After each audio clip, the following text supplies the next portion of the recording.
Hello guys, in this video I am going to show you how to enable email notifications in the Turkish Airlines application.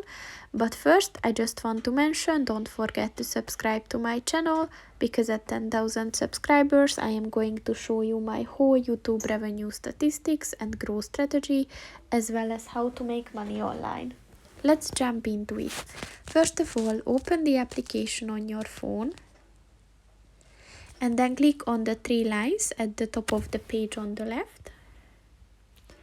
And then if you scroll down at the other section, look for the settings button and just click on that. And then click on the enable email notifications button.